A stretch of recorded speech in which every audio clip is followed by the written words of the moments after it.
compañero Jorge Turpo comentaba lo que había sucedido en Arequipa, ¿no?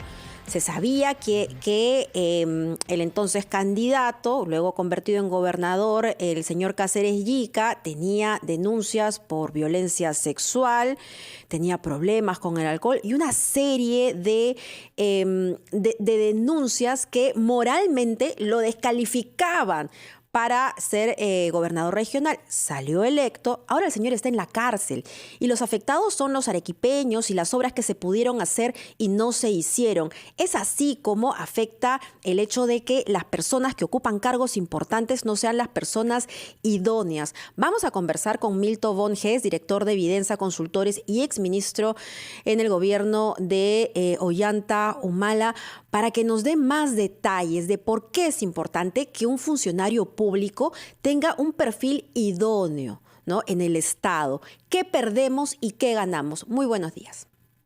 Muy buenos días, Mabel. Muy buenos días, Jorge. Muy amables por la invitación. La pregunta está en la mesa. Si constantemente vemos que hay personas que se ubican en puestos importantes, ¿cómo afecta eso al ciudadano, ¿no? Porque lo que no queremos es que se piense que esta es una pelea de las élites. Esto nos afecta en el día a día. Así es, Mabel. Mira, es bien importante tener en cuenta que ser funcionario público es una tarea complicada y es una tarea que debe desarrollarse profesionalmente. A diferencia de la gestión privada, donde uno cuando hace una empresa o cuando hace un negocio puede hacer todo lo que quiera, menos lo que la ley prohíbe. En el caso de la gestión pública, uno solo puede hacer lo que la ley faculta, lo que la ley y las normas facultan. Y por lo tanto, la administración pública está regulada en una serie de procesos administrativos que van desde la planificación, el presupuesto público, los procedimientos de compras y adquisiciones, de licitaciones, el control, etcétera. Son muchos sistemas administrativos. Uno se pasa la vida aprendiendo y estudiando para ejercer la función con la mayor eficiencia posible. En mi caso particular, solamente te cuento, más allá de la formación académica que uno puede tener, yo empecé en mi carrera en el sector público desde lo más básico y luego vas subiendo en la medida en que tú vas desarrollando ciertas competencias. El riesgo de no tener esas competencias no solamente es la responsabilidad personal, y vamos a ver lamentablemente a muchas de estas personas que están asumiendo cargos luego seguramente en procesos judiciales complejos, sino que el riesgo es para la población, como tú bien lo dices. Nadie se está dando cuenta de que tenemos la peor educación de América Latina. A nadie le está preocupando que el agua que recibe la población, por ejemplo, solamente la mitad de la gente en la costa la recibe clorada y en la sierra y en la selva solamente el 20%. Nadie se está dando cuenta que hemos sido el país con más muertes por 100.000 habitantes por el COVID, porque tenemos un sistema de salud que se cae a pedazos. Entonces, el riesgo de tener gente incompetente y muchos de ellos con claros cuestionamientos morales hacen que la gente reciba servicios públicos de pésima calidad, y a eso nos lleva una mala gestión de gobierno. Y en ese contexto, señor von Hess, a ver, ya analizando el tema que nos convoca, que es la realidad de esos momentos que vive el país tras la designación del señor Héctor Valer como primer ministro, ¿qué pasos se tienen que dar? Es decir, si dependiera de usted, por ejemplo, ¿qué recomendación se daría? Es decir que se retire del cargo. ¿Hay algún tipo de enfrentar de otra manera esta situación que nos vuelve a tener en una crisis política y con los efectos que esto conlleva? Mira, ojalá fuera tan fácil como solamente cambiar al premier y arreglar el problema. Yo sí creo, y soy un poco mal pensado, en que esto es una estrategia deliberada del presidente y de su grupo cercano al gobierno de ir a buscar una negación de la confianza. Para mí es evidente. Recordemos que el premier es muy cercano al congresista Bermejo, quien fue el que dijo un adjetivo irreproducible sobre la democracia y que la democracia te daba las herramientas para librarte del Congreso. Y una de esas herramientas era el cierre del Congreso y luego esperar esa ventana de oportunidad para gobernar vía decretos legislativos. Y yo creo que es eso, es evidente, porque claramente el perfil del presidente del Consejo de Ministros no aguanta un pedido de confianza ante el Congreso de la República. Pero, a ver, señor Monjese, una cosa, claro, es que haya el presidente pues establecido esa estrategia, ¿no? Con un gabinete de choque, con una persona de izquierda radical, etcétera, ¿no? Que políticamente sea inaceptable para la mayoría del Congreso de la República. Pero otra cosa es colocar a un primer ministro maltratador, ¿no? Que haya sido denunciado por violencia familiar, que le haya pegado a su esposa y a su hija. O sea, eso no resiste ningún tamiz de valor, sea un gobierno de izquierda o derecha radical. Eso no se logra entender. ¿Cuáles son los filtros que debe tener en todo caso cualquier gobierno de cualquier tendencia para poder escoger a un primer ministro? Porque, a ver, si le hubiesen hecho la consulta al Poder Judicial, se hubiesen dado cuenta que hay una resolución del año 2017 que finalmente le impone restricciones al actual primer ministro para que su hija no se vea afectada, porque a su hija también le cayó a golpes. Eso es más sencillo de hacer desde la presidencia de la República. ¿Cuáles son los filtros o por qué simplemente esa actitud tan laxa frente a estas personas que están ocupando estos cargos? Mira, Mabel, yo concuerdo contigo en que si fuera alguien que solamente tiene un pensamiento político distinto al que uno tiene, no habría mayor problema, porque finalmente, si es una persona con principios morales, con una trayectoria intachable, no habría tanto problema.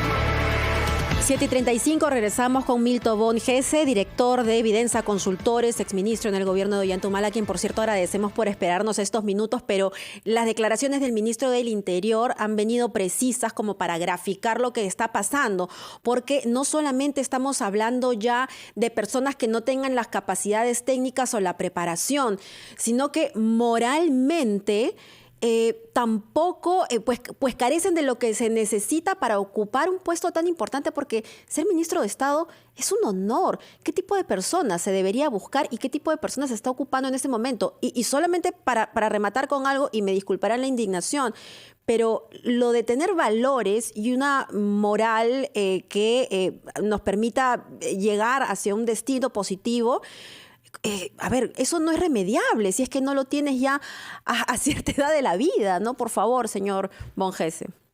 No, concuerdo plenamente y comparto tu indignación.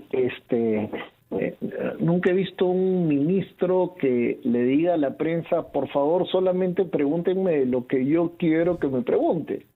No tiene ningún sentido. Justamente el ministro no solamente debe tener estas competencias técnicas mínimas y morales, sino que además debe tener también ciertas habilidades políticas, ¿no?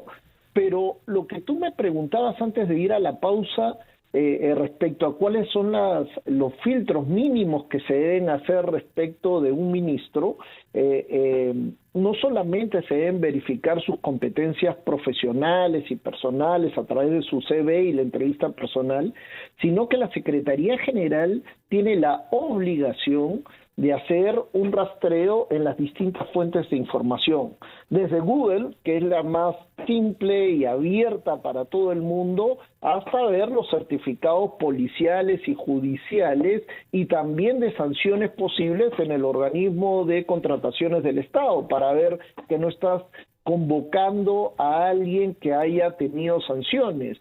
Pero adicionalmente, en el caso de los ministros de Estado, la Dirección Nacional de Inteligencia tiene la obligación de hacer llegar un informe a Secretaría General de Palacio, porque al ser un asunto que compromete la seguridad nacional, en esos informes te dicen sobre la idoneidad, más allá de la profesional, de la persona que uno convoca para el cargo. Solo cuando pasas esos filtros es que el presidente de la República y el presidente del Consejo de Ministros se sienten con la seguridad para nombrar a un ministro de Estado. De no hacer evidentemente eso, acá, señor Borges, no hubo nada de eso, ¿no? No hubo nada de eso, y eso le da, digamos, un mayor asidero a la teoría que usted ha desarrollado esta mañana en RPP de que, digamos, que el presidente Castillo a propósito ha nombrado a este gabinete para ir al Congreso, lo censuren y forzar, digamos, el tema de la disolución del Congreso. Digo que tiene asidero porque no entendemos, o sea, cómo se puede cometer tamaño error, no pasar por esos filtros mínimos. Entonces, ¿qué nos queda en adelante? Es decir, ¿esperar que llegue a presentarse este gabinete ante el Congreso, o se deberían hacer desde las fuerzas políticas, digamos, el Congreso también, que se plantee y replantee de una vez el gabinete que encabeza Valer? Sí, mira, Jorge, solamente una cosita, yo creo que además con secretarios de Palacio como Bruno Pacheco, por más que algún funcionario de Palacio quiera haber hecho estos filtros, no les importa los resultados de dichos filtros. Es claro, esto es para mí es una no solamente desconocimiento, sino que es una acción deliberada.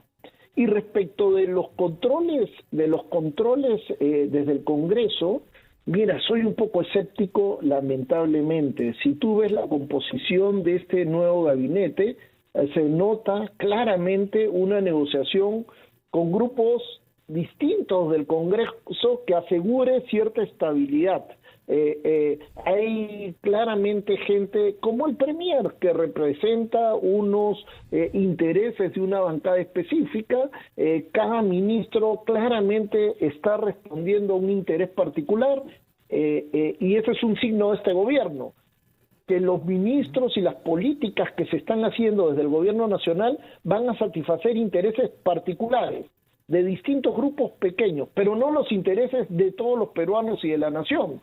Por eso estamos metidos en esas discusiones puntuales, medio intrascendentes, ¿no?